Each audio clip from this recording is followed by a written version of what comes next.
Hello everyone. আজকে এই ভিডিওটাতে আমরা যে চ্যাপ্টারটা নিয়ে ডিসকাশন করব সেটা হচ্ছে হাইড্রোলিক অ্যান্ড নিউমেটিক, এবং আমাদের টপিক হচ্ছে air compressor, the working principle and their function. চলো শুরু করা যাক। Air compressor are a type of machine tool and they work great with other power tools too. Air compressor হলো একটি খুবই ভালো এক ধরনের মেশিন টুল, এবং এগুলি অন্যান্য পাওয়ার টুলের সাথেই ততটাই দক্ষতার সাথে কাজ করে। It's basically provides other tools the ability to function and the power to do household as well as industrial improvement projects and installation. এটি প্রধানত ভালোভাবে কাজ করে, যেমন বিভিন্ন হাউসহোল্ড ওয়ার্কেও ঠিক সেমনি বিভিন্ন ইন্ডাস্ট্রিয়াল ওয়ার্কেও ততটাই ভালোভাবে কাজ করে। In order for tools to function at their best, যাতে টুলস সবথেকে ভালো নিউমেটিক টুলস ভালোভাবে কাজ করতে পারে, সেই জন্য air compressor must be working in it's optimum power and efficiency. সেই জন্য এয়ার কম্প্রেসারকে তার অপটিমাম পাওয়ার এবং এফিসিয়েন্সি পর্যন্ত পৌঁছাতে হবে। এবং অ্যান্ড দ্যাট মিনস, এর মানে হচ্ছে that the parts of an air compressor must be working 100% of the time to make sure that the work is done. অর্থাৎ এয়ার নিউমেটিক পার্টসের যে বাকি পার্টসগুলো আছে সেগুলো যেন 100% কাজ করে, সেই দিকেও কিন্তু আমাদের খেয়াল রাখতে হবে। আচ্ছা, এখন আমরা যেটা দেখব যে এই এয়ার কম্প্রেসারের যে পিকচারটা আমরা দেখতে পাচ্ছি, তাতে কিন্তু আমরা দেখতে পাচ্ছি যে এখানে বিভিন্ন পার্টসগুলোকে খুব ভালোভাবে দেখানো হয়েছে। Compressor fan, cooling fan, air filter, check valve, inlet port, inlet valve assembly, unloader tube, drain valve, এবং ট্যাঙ্ক যেটা সবথেকে বড় part, pressure gauge, safety valve, এছাড়াও আরও অনেকগুলো মেন জিনিস, মোটর, প্রেশার সুইচ, এগুলো সব ভালোভাবে কিন্তু এখানে দেখানো হয়েছে। এবারে যে জিনিসটা আমরা দেখব যে এর বিভিন্ন পার্টসগুলোর যে ফাংশন। প্রথমে দেখব মোটরে কী বলছে, an air compressor needs an electric motor to power up the machine. Generally প্রত্যেকটা মেশিন পার্টসেরই কিন্তু একটা পাওয়ার দরকার হয়, তো এইখানে ইলেকট্রিক পাওয়ারকে ইউজ করা হয়েছে এয়ার কম্প্রেসারকে চালানোর জন্য through motor. The motor basically drives two belts a pulley which allows the transfer of power from motor to the pump piston. তো এখানে যে জিনিসটা করেছে যে মোটর জেনারেলি দুটো বেল্ট এবং পুলির সাহায্যে যে পাওয়ারটা মোটরে জেনারেট হচ্ছে সেটা কিন্তু পাম্প পিস্টনে সাপ্লাই করছে, এবং এর মধ্যে যে জিনিসটা কাজ করছে মাধ্যম হিসাবে সেটা হচ্ছে ক্র্যাঙ্কশ্যাফট এবং fly wheel. One important things need to install will be magnetic starter to prevent the motor from overload, যাতে এটা ওভারলোড না হয়ে যায়, যাতে আমাদের মোটরটা ওভারলোড না হয়ে যায়, সেজন্য একটি ম্যাগনেটিক স্টার্টার কিন্তু এখানে ব্যবহার করা হয়ে থাকে। ট্যাঙ্ক হচ্ছে এটা সবথেকে বড় part. This is the compressor part that store the air being compress. এটা কী করছে, যে পাওয়ারটা, যে কম্প্রেসড এয়ারটা যেটা কম্প্রেস হচ্ছে সেটা এখানে কিন্তু স্টোর করা হচ্ছে। It is the biggest part of the air compressor and it can range from 1 to 10 gallon. Generally এটাই হচ্ছে একটা এয়ার কম্প্রেসার সব থেকে বড় অংশ, এবং এটার কিন্তু ক্যাপাসিটি 1 থেকে 10 গ্যালন হয়, or even more for bigger construction need. যদি এর থেকেও বড় কনস্ট্রাকশনের প্রয়োজন হয় সেই ক্ষেত্রেও কিন্তু এটা আমরা ব্যবহার করতে পারি। The tanks generally made of steel. Tank generally স্টিলের তৈরি হয়।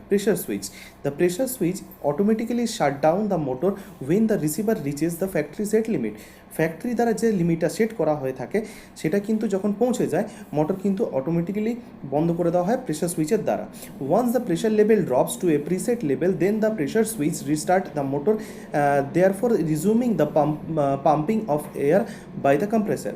যখন যে ফ্যাক্টরি সেট লিমিট আছে সেটার নিচে যখন প্রেশার পৌঁছে যায়, তখন কিন্তু এই প্রেশার সুইচ কিন্তু আবার মোটরটিকে চালু করে দেয়, বা এয়ার কম্প্রেসারকে চালু করে দেয়, যাতে যে লিমিটটা সেট করা হয়েছিল সেটা আমরা অ্যাচিভ করতে পারি। We can also call this as an emergency switch that regulates how much pressure in the tank can take. এটা কিন্তু আমরা ইমার্জেন্সি সুইচও বলতে পারি, যেটা রেগুলেট করে যে ট্যাঙ্কের ভেতরে কতটা প্রেশার থাকবে। এবার আছে drain valve. The main purpose of the drain valve is exactly what is the name implies. এই যে ড্রেন ভালভ যে নামকরণটা, এটা কিন্তু নামের মধ্যেই বোঝা যাচ্ছে যে ড্রেন অর্থাৎ আমরা যে জিনিসটা আমাদের প্রয়োজন হয় না সেই জিনিসটা আমরা কিন্তু আবর্জনাটাকে সেটাকে আমরা ড্রেনের মাধ্যম দিয়ে বার করে দিই। এখানেও সেটা তাই হয়েছে যে কোন জিনিসটা আমাদের প্রয়োজন হয় না, it drains the oil, dirt, moisture and the other debris that might be trapped inside the tank. আমরা কিন্তু এই জিনিসগুলোকে বার করে দিই যেটা আমাদের ট্যাঙ্কে প্রয়োজন নেই। Simple maintenance of a air compressor entails draining a tank from impurities and debris from use, যাতে ডেব্রিসগুলো এবং ইম্পিউরিটিসগুলো ট্যাঙ্কের ভেতরে জমা না থাকে, যাতে এগুলো এখান থেকে বেরিয়ে যায়, সেই জন্য একটা মেনটেন্যান্সের কিন্তু প্রয়োজন আছে। Moisture and oil are the most common reason for rust to develop inside the tank when not drain. যখন এটা ড্রেন করা হয় না তখন কিন্তু ম্যাক্সিমাম ক্ষেত্রে এই ময়েশ্চার এবং অয়েল জমে যাওয়ার ফলে কিন্তু কোরেশনের সৃষ্টি করে, যেটা কিন্তু আমাদের এইখানে একদমই প্রয়োজন নয়। এই জন্য আমরা এই ক্ষেত্রে ড্রেন ভাল্বটাকে ইউজ করি। তাহলে আমরা দেখতে পাচ্ছি এই ড্রেন ভাল্বটা একটা কিন্তু খুব গুরুত্বপূর্ণ পার্ট এই এয়ার কম্প্রেসারে। যদি ড্রেন ভাল্ব না এখানে আমরা দিয়ে থাকি তাহলে কিন্তু যে দেখতে পাচ্ছি যে অয়েল বা ডার্ট, ময়েশ্চার যেগুলো জমা থাকে সেগুলো কিন্তু আমাদের ট্যাঙ্কে ক্ষতি করবে এবং যার ফলে এয়ার কম্প্রেসার আমাদের ক্ষতিগ্রস্ত হবে। সেই জন্য আমাদের এখানে ড্রেন ভাল্ব কিন্তু খুবই একটা গুরুত্বপূর্ণ পার্ট। এবারে আমরা দেখব pressure gauge. This gauge measures compressed air pressure in the tank of the air compressor. এটা জেনারেলি কী করছে, ট্যাঙ্কের ভেতরে যে প্রেশারাইজড এয়ারটা আছে সেটা কতটা প্রেশার আছে সেটা মেজার করছে। It lets the user know that there is a problem if the measurement is higher than the regulated normal limit. এটা কি করছে না, যখনই প্রেশার ট্যাঙ্কের ভেতরে প্রেশারটা এয়ার প্রেশারটা হায়ার হয়ে যাচ্ছে নর্মাল লেভেলের থেকে, নর্মাল লিমিটের থেকে, তখনই কিন্তু এই একটা ওয়ার্নিং দিচ্ছে। এখানে দেখি আমরা তারপরে কি বলছে, and serves as a warning to inspect the air compressor or stop the compression before the gauge reaches even higher pressure. অর্থাৎ যখনই প্রেশারটা হায়ার হয়ে যাচ্ছে তখনই কিন্তু একটা ওয়ার্নিং দিচ্ছে যাতে একে ইন্সপেক্ট করা হয়, যা অপারেটরকে সবসময় নক করছে যে কোনো হয়তো ভেতরে প্রেশার হাই হয়ে গেছে কোনো কারণে, এবং যাতে কোনো রকমের যাতে অ্যাক্সিডেন্ট না হয়ে যায় হায়ার প্রেশারের দরুন, সেজন্য কিন্তু অলরেডি একটা ইন্ডিকেশন দিয়ে দেয়। On the contrary, if the reading is very low from the normal allow measurement, it also indicate a problem with the compressor such as a leak. অন্যদিকে দেখা যাচ্ছে যে যদি ট্যাঙ্কের ভেতরে কোনো রকমভাবে সেটেড লিমিটারের নিচে এয়ার প্রেশার পৌঁছে যায় তাহলেও কিন্তু এ অলরেডি একটা ওয়ার্নিং দিয়ে দেয় যে হয়তো ট্যাঙ্কের মধ্যে কোনো রকম লিকেজের সৃষ্টি হয়েছে, যার দরুন যে প্রেশারটা আমরা ডেভেলপ করতে চাইছি বা অ্যাচিভ করতে চাইছি সেটা আমরা অ্যাচিভ করতে পারছি না। This should also be checked right way to avoid any more complication and accidents. এটা আমাদের আরও ভালোভাবে সঠিক উপায়ে চেক করা উচিত যাতে কোনো রকমের কমপ্লিকেশন না আসে, যাতে কোনো ধরনের অ্যাক্সিডেন্ট না হয়। এরপর আমরা যে জিনিসটা পড়বো সেটা হচ্ছে ইনলেট পোর্ট। ইনলেট পোর্ট কী জিনিস? This port is use to guide the inlet air. এটা জেনারেলি কাকে গাইড করছে না, এয়ারকে, ইনলেট এয়ারকে গাইড করছে কোন দিকে, towards the compressor inlet valve, compressor inlet ভাল্ভের দিকে গাইড করছে। এরপর যে জিনিসটা আমরা দেখতে পাবো সেটা হচ্ছে ইনলেট ভাল্ভ অ্যাসেম্বলি জেনারেলি আমরা বলে থাকি যখন কয়েকটা পার্টস মিলে একটা ইউনিট তৈরি করছে তখন তাকে আমরা অ্যাসেম্বলি বলছি।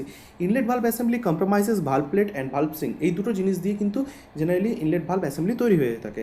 Inlet valve control the flow of air towards the cylinder of compression. এটা কাকে কন্ট্রোল করছে না, এয়ার ফ্লোটাকে কন্ট্রোল করছে towards the cylinder of the compressor. It is opening downward to allow the air inside when the piston moves downward. যখন piston সিলিন্ডারের ভেতর যে পিস্টন আছে সেটা যখন ডাউনওয়ার্ড মুভমেন্ট করছে তখন কিন্তু এ হাওয়াটাকে ভেতরে ফ্লো করতে সাহায্য করছে বা অ্যালাউ করছে। এরপর বলছে valve plate is use to hold. Valve plate generally ব্যবহার করা হয় কিসের জন্য, two hold the inlet valve in proper পজিশনে ইনলেট ভাল্ভটাকে ধরে রাখার জন্য এখানে ব্যবহার করা হয়। কুলিং ফিন্স হচ্ছে এই কম্প্রেসারের একটা এক্সটেন্ডেড পার্ট, যেটা জেনারেলি কী হচ্ছে না, সিলিন্ডারের ভেতরে যা পিস্টনের বা সিলিন্ডারে যে অ্যামাউন্টটা হিটটা তৈরি হচ্ছে সেটা যাতে সারাউন্ডিংসে ডিসিপেট করতে পারে। এটা জেনারেলি অ্যালুমিনিয়ামের তৈরি হয়ে থাকে।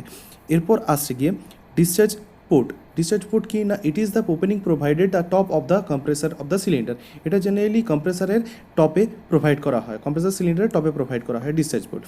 Two guide the discharge air, কাকে গাইড করার জন্য, ডিসচার্জ এয়ারকে towards the discharge line, discharge লাইনের দিকে। ডিসচার্জ ভালভ অ্যাসেম্বলি কী কী দিয়ে তৈরি না ভালভ প্লেট আর ভালভ স্প্রিং। ভালভ প্লেট কী করছে না valve plate helps to hold the discharge valve. Generally valve plate discharge ভালভকে হোল্ড করার জন্য এখানে প্রপার পজিশনে ধরে রাখার জন্য কিন্তু ব্যবহার করা হয়ে থাকে। Valve is aim to for discharge. Valve generally প্রধান লক্ষ্য থাকে ভালভের কি ডিসচার্জ দ্য হাই প্রেশার এয়ারকে ডিসচার্জ করা when the piston reaches its top, যখন পিস্টন তার সর্বোচ্চ সীমায় পৌঁছে যাবে। এরপর আসছে এয়ার ফিল্টারের কী কাজ হচ্ছে না এয়ার ফিল্টার খুব একটি গুরুত্বপূর্ণ কাজ হচ্ছে যে ডাস্ট এবং ডার্টটা আছে যেটা ইনসাইডে সিলিন্ডারের ভেতরে যেটা প্রবেশ করছে সেটাকে বাধা দেওয়া। Filter is provide in the suction and of the compressor. Filter generally provide কোথায় করা হয় না কম্প্রেসারের সাকশনের এন্ডে এটা প্রোভাইড করা হয়ে থাকে। এরপর আছে সেফটি ভালভ জেনারেলি প্রোভাইড করা হয় প্রত্যেকটা প্রেশার ভেসেলে। A safety valve is provided on the storage tank or air outlet line to prevent the danger occurred when the air pressure reaches beyond the capacity of storage tank capacity। অর্থাৎ এই safety ভালভটা কোন দিকে provide করে না outlet লাইনে provide করা হয় কিসের জন্য টু প্রিভেন্ট দ্য ডেঞ্জার, যাতে কোনো বিপদ না ঘটে যখন এয়ার প্রেশার তার সর্বোচ্চ সীমায় পৌঁছে যায় এবং যাতে কোনো রকম অ্যাক্সিডেন্ট না হয় প্রেশার ভেসেলের ভেতরে বা ট্যাঙ্কের ভেতরে, যাতে এক্সট্রা প্রেশারটা রিলিজ করা যায় সেজন্য এটা ব্যবহার করা হয়ে থাকে। Regulator generally an air regulator is provided in the discharge tube to regulate the high pressure air flow। যেন আমরা প্রত্যেকেই জানি যে রেগুলেটর যে কোনো জিনিসের ফ্লোটাকে কন্ট্রোল করে, যে কোনো জিনিস একটা লিমিটে যাতে ফ্লো হয় সেটা রেগুলেট করা হয়। তো এই রেগুলেটর কোথায় দেওয়া হয় না ডিসচার্জ টিউবে দেওয়া হয় যাতে হাই প্রেশার এয়ারটা ফ্লোটাকে কন্ট্রোল করতে পারে। এরপর আমরা দেখব যে check valve or non return valve, যেটাকে আনলোডার টিউবও এবং unloader tube. And one-way check valve is provided in the bypass line in between air receiver tank and compressor head, যেটা এই চেক ভালভটা জেনারেলি প্রোভাইড করা হয় কোন জিনিস দুটোর মাঝখানে না রিসিভার ট্যাঙ্ক এবং কম্প্রেসার হেড, এই দুটোর মাঝখানে এটা ব্যবহার করা হয়। It will open and admit the high pressure air towards the receiver tank. Generally এটা কি হচ্ছে এটার পোর্ট ওপেন হয় এবং হাই প্রেশার এয়ারটাকে ফ্লো হতে সাহায্য করে টুয়ার্ডস এই রিসিভার ট্যাঙ্ক, যেই ট্যাঙ্কে গিয়ে আমাদের এই হাই প্রেশার এয়ারটা রিসিভ করবে সেখানে এটা সেই দিকে এটা ওপেন হয়। While unloading is going on during the starting time, যখন স্টার্টিং টাইমে অলরেডি আনলোডিংটাও হয়ে থাকে। And unloader tube is connected at the inlet port, একটা আনলোডার টিউব কানেক্টেড থাকে ইনলেট পোর্টে অফ দ্য চেক ভালভের। And the valve only opens in one direction, এবং ভালভ কিন্তু একদিকেই এক মুখেই কিন্তু ওপেন হয়, বোথ সাইডে নয়। During this time high pressure air, এই সময় high pressure air is unloaded towards the tank, কোন দিকে আনলোড করা হয় ট্যাঙ্কে এটাকে আনলোড করা হয় থ্রু আনলোডার টিউবের মাধ্যম দিয়ে। এরপর আমরা দেখব কম্প্রেসর ফ্যান। আমাদের ফ্যান জেনারেলি জানি কী করতে কাজ লাগে না যে আমাদের হিটটা আছে সেটাকে রিডিউস করতে কাজে লাগে। তো জেনারেলি কম্প্রেসারের মধ্যে যে পিস্টন থাকে সেই পিস্টনের মুভমেন্টের জন্য যে হিটটা জেনারেট হয় সেই হিটের প্রভাবে কিন্তু কম্প্রেসারের ভেতরে পিস্টনটা সিজিং হয়ে যেতে পারে, যে সিলিন্ডার এবং পিস্টন দুটো সিজ হয়ে যেতে পারে। তাহলে আর এটা কিন্তু মোশনটা টু অ্যান্ড ফ্রো মোশনটা কিন্তু কমপ্লিটলি রেস্ট্রিক্ট হয়ে যাবে। সেই জন্য যাতে রেস্ট্রিক্ট না হয় সেই জন্য আমরা কম্প্রেসার ফ্যান জেনারেলি ইউজ করে থাকি। তো এই কম্প্রেসার ফ্যান কোথায় থাকে? এই compressor fan is connected at one end, একটা এন্ডের দিকে থাকে কম্প্রেসার ফ্যানটা। তোমরা এই ছবিটা দেখলে বুঝতে পারবে কোন এন্ডে থাকে না ক্র্যাঙ্কশ্যাফট এন্ড অফ দ্য ক্র্যাঙ্কশ্যাফটের এন্ডে এটা প্রোভাইড করা হয়ে থাকে to provide sufficient cooling air to কম্প্রেসারকে সাফিসিয়েন্ট কুলিং প্রোভাইড করাটাই এর কিন্তু মেন কাজ। এরপর আমরা দেখতে পাচ্ছি যে কি না ওয়ার্কিং প্রিন্সিপাল অফ আমাদের air compressor collects and store air in pressurized tank. Generally air compressor কী করছে? কালেক্ট অ্যান্ড স্টোর করছে প্রেসারাইজড এয়ারটাকে ট্যাঙ্কের ভেতরে, and use piston and valve এবং পিস্টনটা ইউজ করে টু অ্যাচিভ অ্যাপ্রোপ্রিয়েট প্রেশারটাকে অ্যাচিভ করার জন্য ভালভ এবং পিস্টনটাকে ইউজ করা হয় within and air storage tank that is attached to the motorized unit. যে ট্যাঙ্কটা মোটরাইজড ইউনিটের সাথে কিন্তু অ্যাটাচ আছে। There are few different type of piston compressor that can deliver even air pressure. এবং যে আমাদের মার্কেটে কিন্তু খুব লিমিটেড পিস্টন কম্প্রেসার আছে যেগুলো ইভেন এয়ার প্রেশার সাপ্লাই করতে পারে, যে জন্য প্রয়োজন। এরপর আসছে অটোমেটিভ কম্প্রেসার আর combustion engine compressor. Automotive compressor ওগুলো হচ্ছে combustion engine compressor that uses up and down stroke of the piston, যেটা জেনারেলি পিস্টনের আপ অ্যান্ড ডাউন স্ট্রোকটাকে কাজে লাগায় টু অ্যালাউ এয়ার ইন, যেটা এয়ারটাকে ভেতরে প্রবেশ করায়, and pressurised the air within the storage tank, এবং ট্যাঙ্কে কিন্তু প্রেসারাইজ এয়ারটাকে সাপ্লাই করে। আদার পিস্টন কম্প্রেসার ইউটিলাইজ এ ডায়াফ্রাম। অন্যান্য যে পিস্টন সিলিন্ডারগুলো আছে সেগুলো জেনারেলি ডায়াফ্রামকে ইউজ করে, এবং অয়েল ফ্রি পিস্টন, এটা অয়েল ফ্রি পিস্টনও ইউজ করে। This pull air in and pressurized it by not allowing air to escape during the collection period. যখন কালেকশন করে তখন কিন্তু এরা যে এয়ারটা আছে, হাই প্রেশার এয়ারটাকে বেরোতে দেয় না। Now the air compressor is capable of building extreme pressure. তখন এই কম্প্রেসারগুলো ধারণ করতে পারে এক্সট্রিম প্রেশার, এক্সট্রিম মানে প্রচুর প্রেশার ধারণ করার ক্ষমতা থাকে ইন স্টোরেজ ট্যাঙ্কস, এবং স্টোরেজ ট্যাঙ্কের ভেতরে of storing enormous amount of pressurized gases, মানে প্রচুর পরিমাণের কিন্তু প্রেসারাইজড গ্যাস স্টোর করারও এইগুলোর ক্ষমতা থাকে জেনারেলি, কেন না ইন্ডাস্ট্রিয়াল ইউজের জন্য। এরপর আসবে এয়ার ড্রায়ার। এয়ার ড্রায়ার কী জিনিস, যে আমাদের অ্যাটমসফিয়ারে যে এয়ারটা থাকে তার মধ্যে বিভিন্ন পার্টিকেলস এবং ময়েশ্চার কন্টেন্ট কিন্তু এর মধ্যে ডিসলভ থাকে, যাতে এই জিনিসগুলো আমাদের সিলিন্ডারের ভেতরে না ঢুকতে পারে, সেই জন্য কিন্তু জেনারেলি আমাদের এয়ার ড্রায়ারের প্রয়োজন হয়ে থাকে। যেখানে আমরা ইউজটা দেখছি, এই এয়ার ড্রায়ার ইউজ কোথায় কোথায় করা হয়ে থাকে, টেলিকম ইন্ডাস্ট্রি, তারপরে pneumatic painting industry, pneumatic tools, textile manufacturing, তারপরে pneumatic control system, feed air for zeolite type oxygen and nitrogen generator, dental office air, truck and train air brake system. এরপর আসছে the process of air compression concentrate atmospheric contaminant include water vapour. Generally এই যে air compression ম্যাটারটা, সেটা কীভাবে জড়িত হয়ে আছে না, যে অ্যাটমসফিয়ারের যে ওয়াটার ভ্যাপরগুলো থাকে এগুলো কিন্তু এর মধ্যে জড়িয়ে আছে। This raises the dew point. এটার ফলে কী হয় না, এটা ডিউ পয়েন্টটাকে বাড়িয়ে দেয়, যার ফলে কী হচ্ছে না, compressed air relative to free atmospheric air and leads to condensed within the pipe. Generally এটা কী হচ্ছে, পাইপে গিয়ে যে সাপ্লাই লাইনের পাইপে সেখানে গিয়ে জমে যাচ্ছে, এবং যার ফলে কী হচ্ছে, ডাউনস্ট্রিম সাইডগুলোতে কিন্তু যে ঠান্ডা করে ফেলছে, কুল করে ফেলছে। Excessive water in compressed air in either the liquid or vapour phase. যে এক্সেসিভ ওয়াটারটা থাকে কম্প্রেসড এয়ারের মধ্যে, হয় সেটা লিকুইড ফর্মে আছে, নয় সে ভ্যাপর ফেজে আছে, can cause a variety of operational problems for user of compressed air. যখন কোনো অপারেটর বা যখন কোনো ইন্ডাস্ট্রি এই এয়ারটাকে ইউজ করছে, সে কিন্তু প্রচুর পরিমাণে সেখানে ওয়াটার ভ্যাপর পাচ্ছে, যেটা প্রবলেম ক্রিয়েট করছে।